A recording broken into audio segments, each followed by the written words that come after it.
Hey guys, welcome back to another shark review. Today we are looking at Gamera versus Zigra.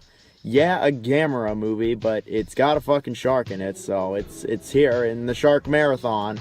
It's a Gamera movie. Yeah, Gamera. I didn't think I'd be looking at a monster movie here, but we're looking at Gamera.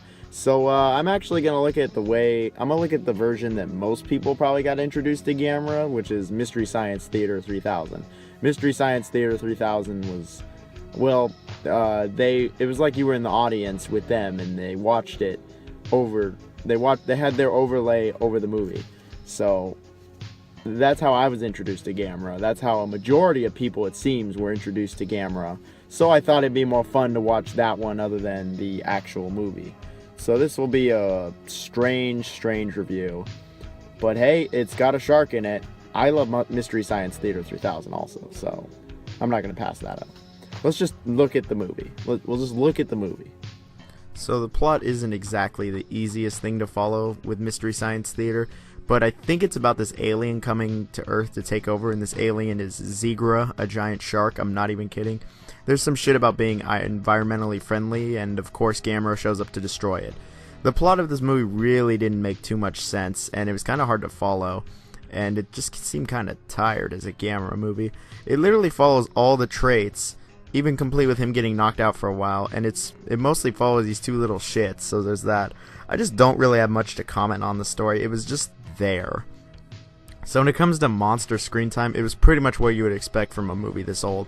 I'd say it's about 20% monster and 80% human, but that's how these old monster movies are and always have been. So not that great, and they never really got any better. It was nice when they were there, but they aren't there too much. In fact, I don't think Zigra even shows up till like more than halfway through the movie. Mystery Science Theater, of course, makes fun of this, but it's literally what you would expect from a movie of this era, where they just could not afford to have the monster on screen that much, so they aren't. I don't think there's any kills in this movie at all. Like, there's threats, but I don't think there's any kills, so it would get a 0 on that scale. The fight itself is not that good. It's mostly underwater, and underwater fights are just so bad in these monster movies. It's just really slow, and it doesn't really go anywhere. I don't think Gamera even spins in this movie, like, at all. It's just not a very good fight. Even for, like, the time, I thought it wasn't that good, because the other Gamera movies had much better fights than this. This is one of the weaker fights in the whole franchise, which is a shame because he's fighting a freaking shark. The special effects were pretty good for the time. It wasn't obviously CGI, but I still thought the special effects were good. The monsters looked awesome, that's for sure. I thought the general special effects that were there, well, not special, but the general effects that were there were top-notch for the time. It was exactly what you would expect from a movie of this time period, like rubber suits, silly effects, the whole 9 yards. The acting was all dubbed, even the white people, strangely. That's expected, really, and Mystery Science Theater just roasts them the whole time about the bad dubbing. To be fair, though, it is pretty bad dubbing. It's really silly, it doesn't match at all, and is generally just low quality. I'm pretty sure it was great in the original language, but here it's just bad. It's really another reason why Americans just don't like foreign films. So, I guess I'll review the acting of Mystery Science Theater. Yeah, the team.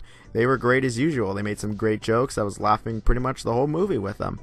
When it was just them and not the movie, I thought this was honestly more entertaining in terms of acting, because this was just way better, and I'd rather just watch Mystery Science Theater than the rest of this movie, to be honest. It was more funny. So overall, I don't think this is that great of a monster movie. It follows all the traits, all the stereotypes of no monsters, bad dubbing, and silly special effects. The monsters are barely in it.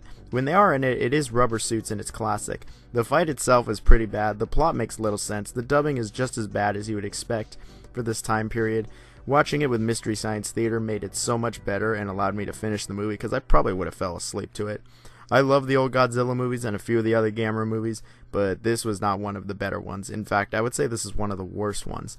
The fight is just not very good. The plot is really underwhelming. So on the shark scale, I really just don't even feel right putting it on there, since I'm watching a Gamera movie through Mystery Science Theater 3000, but fuck it, this is my channel. I'm putting this movie on the shark scale. It gets a 2 out of 5. It gets that because I laughed at Mystery Science Theater 3000 and I like both the monsters. If it wasn't in Mystery Science Theater 3000, it'd probably get a 1, so I'm being generous. Feels kind of weird to even look at this movie in a shark marathon to begin with, but take that as you will. at least I mixed it up for the marathon. So you got to watch something different. Have a nice day, guys. Watch Mystery Science Theater.